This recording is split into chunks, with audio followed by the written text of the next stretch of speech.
We are working as a team and completely content with our personnel. Unlike a certain four-time MVP, you've probably seen these quotes by now, but they are still fascinating. What is an F playmaker?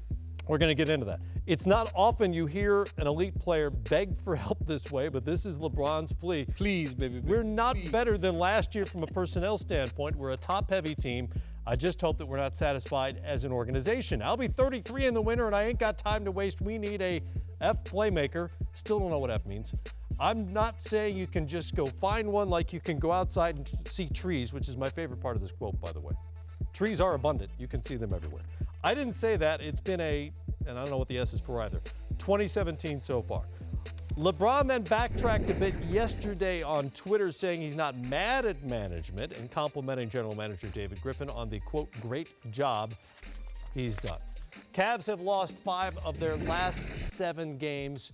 Do they have a roster problem, guys, or some other kind of problem? I ain't mad at you.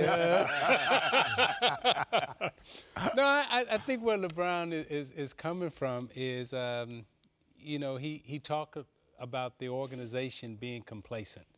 And Pat Riley wrote a book, and he coined a phrase called the disease of more. After you win a championship, everybody wants more money, more minutes, but they don't come back as hungry. And trying to win that second championship, most teams fail and most organizations do fail also. And I think what LeBron is trying to, signal and give the organization a wake-up call and saying, hey, I know we won one, but Golden State has gotten better. San Antonio, who we just lost to, they're a better team. And that team over in Canada has gotten better. And they may end up possibly getting Millsap. We got to get better, and we can't be complacent as an organization. And I think that's the message that he's trying to send. So do you think LeBron is saying what he means or sending a message to everyone within the organization and everyone within that locker room? I think it's all of that. And I think some of it, listen, you're frustrated. Remember, this is a guy who's been in the finals 6 straight years. And at the end of the day, nobody's going to knock the other guys if they don't win it. But everybody's going to talk about the fact whether or not he did it. Right. And, that talk about the playmaker and all that stuff, that's all fine and dandy. But let me think, the last 3 losses, 126 to Golden State, 124 to New Orleans, and then 118 in that third loss. And so they need a defensive playmaker.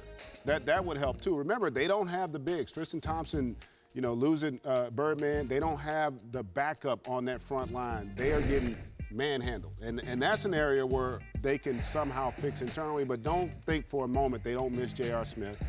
And the fact that they're also trying to integrate Kyle Korver, whose style of play is different than what they've been accustomed to doing the last 2 years. So all that stuff goes into it. And I would also say, don't forget, they went through this same stuff last year. They are not built for the regular season in the way that Golden State and San Antonio are. They don't overwhelm you with just the talent, and they're not the offensive juggernaut. So they're going to have more ebbs and flows in their regular season than those teams are. But obviously he knows his group better than any because he knows what's going on internally. And there may need to be something to kind of just rattle the chain. They're not going to fire the coach again. Right. But they may need to send some kind of a message to get these guys to play at a higher level. They just haven't been good in this 7-game stretch, which is the worst stretch of its sort since LeBron returned to Cleveland, but 24th in defense in these 7 games league-wide, still 21st in offense. They just haven't been a very good team lately. Yeah, but I think we forget. LeBron came back to Cleveland to deliver a championship, right? He delivered. He also came back to show the organization that he left the first time how it's done. He learned in Miami how to go to the finals, win a championship, come back, win it again. He also learned how to lose them twice, something that he experienced before in Cleveland. So he's trying to impart upon the entire organization the level of urgency you have to have if you want to be a repeat champion. Nobody in that organization other than LeBron, Ty Lue, and James Jones they're the only guys that know what that really feels like. And I think this is LeBron's kind of siren call. He's sending up a smoke signal to the organization, to his teammates, to the fans, that we cannot feel comfortable about where we are because we just saw the 2 teams that will be standing in our way potentially. You see Golden State, you see San Antonio, and if I'm LeBron and I'm looking at it and measuring on the floor where we fit against these 2 teams, we got to get better. And I get what he's saying. I know he always gets agitated this time of year and starts subtweeting and, you know, yeah, you know, and start scaring everybody with, you know, with these cryptic comments after games.